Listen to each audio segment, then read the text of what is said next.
Antes da gente encerrar, nós vamos fazer igual na Jana ontem, tá? Abrir a janelinha para poder fazer mais alguma pergunta. Ok. Eu acho que a Ana tinha mandado uma pergunta antes e nós desativamos o comentário antes de ler e responder. Ô, Ana, nós respondemos a sua pergunta?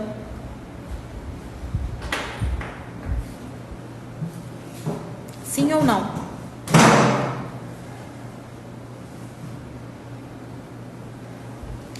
Pode mandar, gente, a janelinha das perguntas antes de finalizar. Podemos seguir, então? Então vamos terminar. Aqui, ó. Qual foi... a Kaliane está perguntando. Qual foi o motivo da fuga de Maomé? De Meca para Yathrib. Isso, para repetir de novo para nós, por favor. Porque pensa o seguinte, ó. Meca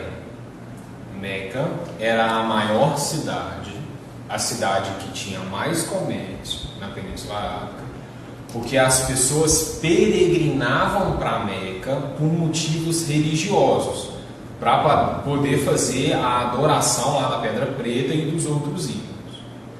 E aí, quando o Maomé começa a pregar o islamismo, começa a pregar o monoteísmo em Meca, os poderosos de Meca, que eram os comerciantes, ficaram com medo de que o início de uma religião monoteísta prejudicasse o comércio de Meca e enfraquecesse Meca financeiramente. E aí eles começam a pressionar, perseguir o Maomé, e para evitar uma morte violenta, o Maomé foge de Meca para Yathrib. Ok? A gente tem mais a pergunta da Ana, ó. A igreja vai abafar o renascimento carolíngio? Para onde que vai toda a produção cultural desse período? O que aconteceu? É uma produção cristã, tá, pessoal? É uma produção cultural que é feita muito por membros do clero da igreja também. As escolas que ele vai fundar são escolas cristãs, ele propaga a cultura cristã. Não é um renascimento com aquele renascimento do ideário do século XIV, que é um ideário de ser contra o teocentrismo. É um renascimento o carolíngio é um renascimento bem cristão. Sayonara, essa internet não tá de Deus, não tá mesmo, Sayonara. Pode ir, vamos terminar aqui então, pessoal. Só mais uma aqui da Ana Laura, que ela quer saber o que favoreceu antes essa decadência do Império Romano, para poder chegar nesse ponto. E, Júlia, segura a sua pergunta que quando eu ativar novamente, eu vou começar a parte dela. A pergunta da Ana? O que favoreceu a decadência do Império Romano e o do Persa? Tá, ok. O que favorece a decadência do Império Romano é aquela crise do século III, que eu comentei no início da aula e que tem lá na aula sobre o Império Romano. Às vezes, algumas turmas não chegaram até essa crise do século III. Mas aí, por causa dessa crise do século III, o Império Romano vai enfraquecer, aí os bárbaros vão dominar o Império Romano. Tá? Então, como não tinha o Império Romano mais, os bárbaros já tinham ocupado essa região, e os bárbaros não tinham uma centralização política muito grande, isso facilita a expansão do Império Árabe. Okay? E o Império Persa também estava fragilizado, por questões econômicas também e por disputas políticas de poder. E aí os persas também já estavam meio das pernas. E aí fica fácil, porque imagina o seguinte, a Península Arábica está aqui do lado do Egito. Tá? Tudo o que estava em volta do mar Mediterrâneo antigamente era dos romanos, até o século V era dos romanos. Então no século VII já não tem Império Romano mais, então fica fácil para os árabes dominarem essa região porque os bárbaros não são unificados. E para o lado do Oriente, para cima da Península Arábica, era tudo dos persas, e aí como os persas também já estavam fracos, fica fácil invadir para o lado de lá. Então, o enfraquecimento desses grandes impérios é por dificuldades econômicas e lutas políticas, sempre. Tá? Então, os árabes vão expandir e vão dominar essas regiões todas. Quais são as consequências desse processo de expansão dos árabes? Agora, presta atenção, isso aqui é o mais importante. Tá? Primeira consequência, o controle político e militar do mar Mediterrâneo. Anote isso aí, pelo amor de Deus, isso é muito importante. O controle político e militar do mar Mediterrâneo.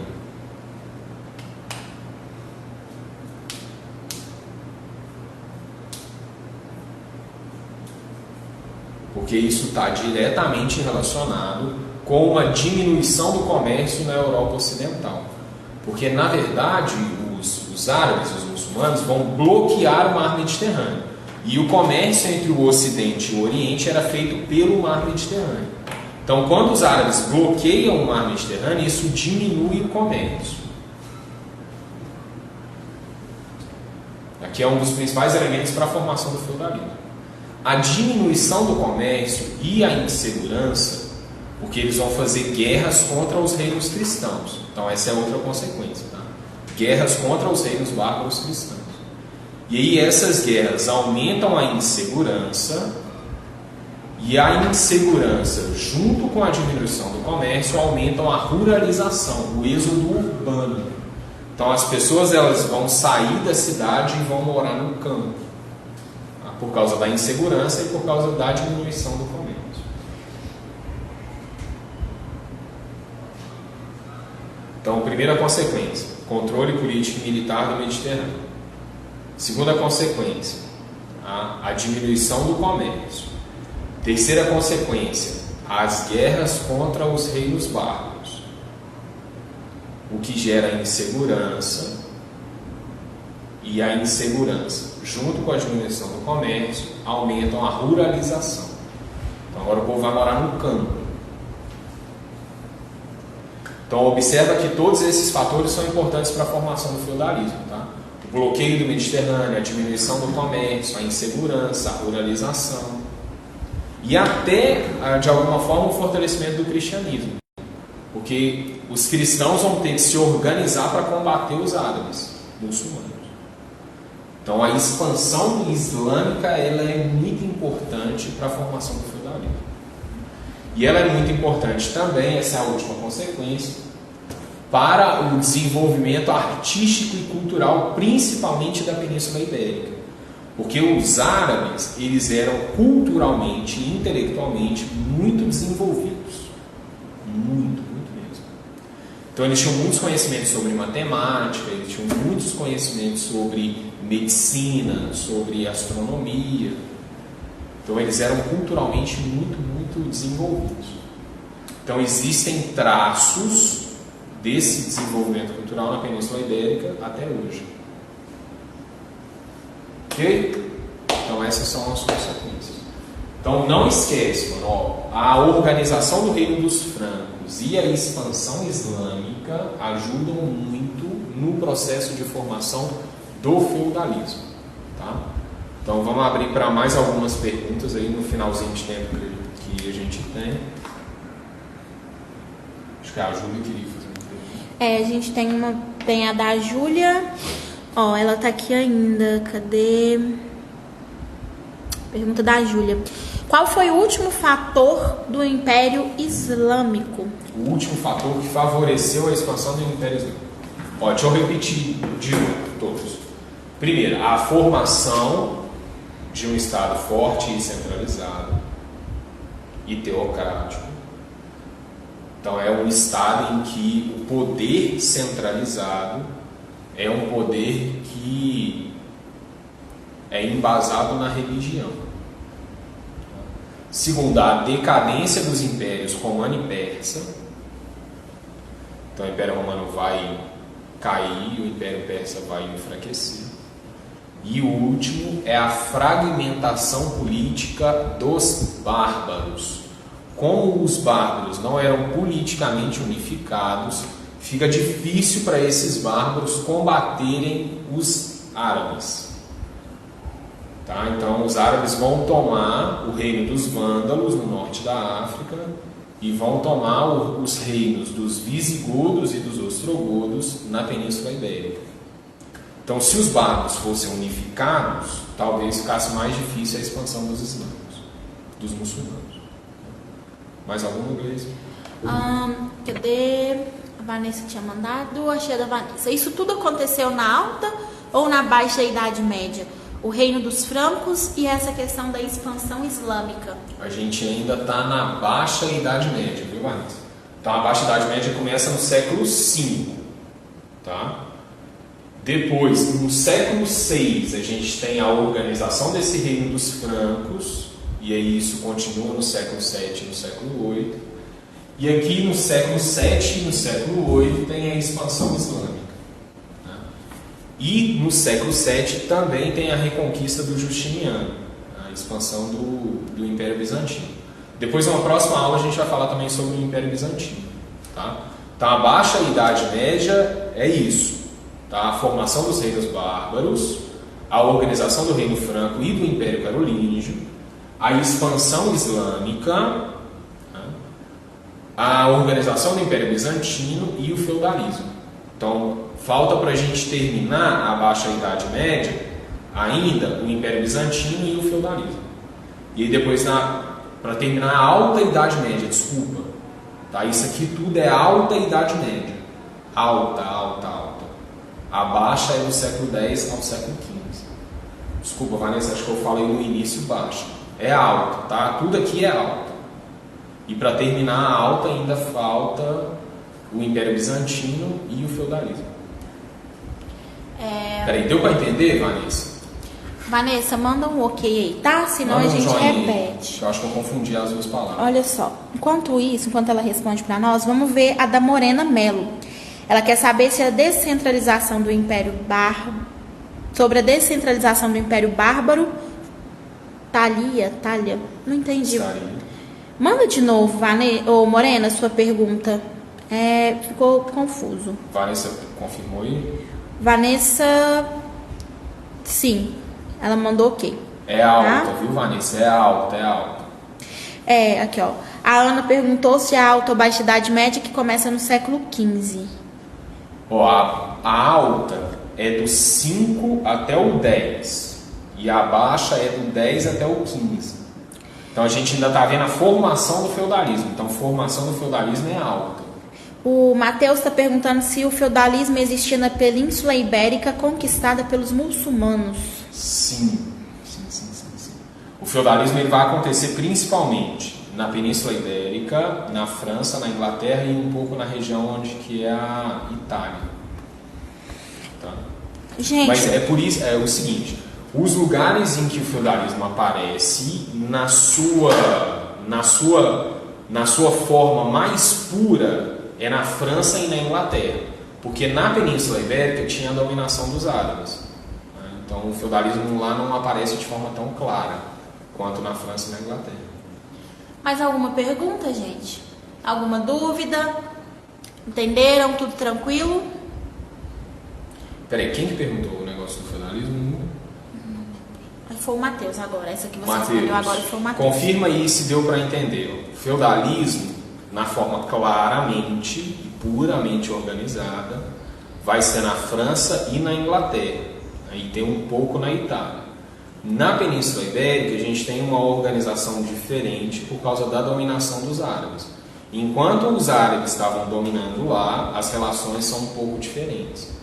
Então a gente não tem feudalismo puro. Ele entendeu, mandou um joinha. E para finalizar, a Sayonara quer saber qual é a diferença entre os xiitas e os sunitas. Tá. Então, essa expansão, essa organização dos árabes aqui, ela está diretamente ligada a muitos conflitos que acontecem no Oriente Médio até hoje. Então a expansão, essa ideia da jihad, a ideia da guerra santa, ainda está presente no ideário dos muçulmanos até hoje, e a briga entre xiitas e sunitas é também dessa época aqui, tá? Essa divisão acontece depois que o Maomé morreu, porque aí depois que ele morre, os muçulmanos vão se dividir em dois grupos. Os xiitas é o grupo que acreditava, eles defendiam que o próximo governante dos árabes tinha que ser um descendente do Maomé. Então eles são mais radicais, entende? Eles são mais, assim, eles são bem mais radicais mesmo. Os sunitas já defendiam que não, que o próximo governante não precisava ser um descendente do Maomé, e eles acreditavam também nas revelações das sunas. Enquanto que os xiitas eles acreditavam só no Alcorão. ou o Corão, né? Que é o livro sagrado dos muçulmanos. O Matheus falou assim que conseguiu entender, mas os muçulmanos não mudaram o sistema após a conquista? Eles permaneceram então, com o mesmo? Por isso que eu estava tentando falar o seguinte: quando os muçulmanos ocupam a Península Ibérica, lá passa a fazer parte do Império Árabe, e aí, portanto, aquela região está toda sob o domínio dos árabes. Então, é uma região que vai pertencer ao Estado forte e centralizado dos árabes. Então, nessa região, a gente não tem uma organização do feudalismo tão pura, tão clara, igual vai ser na França e na Inglaterra. Então, é como se não tivesse, porque os árabes estão lá ocupando. O Miguel... Melhorou agora, Matheus? Vamos ver, ele vai mandar o joinha aqui. O Miguel quer saber quando que os nórdicos passaram a ser cristãos. Os nórdicos, os vikings, basicamente, ou os outros povos? Ele não especificou, só colocou os nórdicos. Os vikings, eles vão se converter ao cristianismo, né, quando eles invadem principalmente a região da Inglaterra, lá na época do rei Alfredo, tá, que é no século XIII, se eu não me engano. Eu vou conferir ali, mas é no século XIII mesmo, na época do rei Alfredo, que eles se convertem. Os vikings que o Miguel falou, em relação aos vikings. Isso aí, Miguel, é na época da invasão, lá na época do rei Alfredo. Né? Bom, gente, nós vamos finalizando agora, tá, Matheus? Pessoal, muito obrigado, tá, pela atenção de todo mundo. Tá?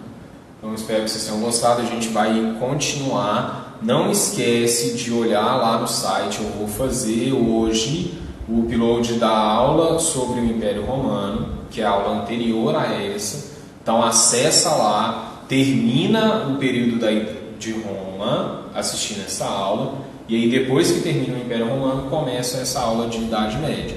Né? Então na próxima aula a gente vai terminar a Alta Idade Média. Então a gente vai terminar o Império Bizantino e a organização feudal. Né? E aí a gente tem que estudar as características do feudalismo, tudo certinho, para depois a gente ver como que na Baixa Idade Média o feudalismo se desorganizou. Tá bom? Obrigado, pessoal. Bom dia para vocês. Bons estudos. Qualquer coisa, vocês me perguntem, a gente vai entrando em contato, tá? Ou via Instagram, ou via grupo de WhatsApp, alguma coisa assim. Tá bom? Pessoal, bom dia. Muito obrigada pela companhia de vocês nessa manhã, tá? A aula será disponibilizada no YouTube para vocês. Agora todo mundo indo pro canal da Tutores, até o Vandão entrar em cena, dá aquele like gostoso, compartilha, segue o nosso canal, ativa o sininho para vocês receberem todas as notificações, ok? E interajam, participam, riam bastante das piadas do professor mais engraçado da Tutores. Beijo, tchau, tchau.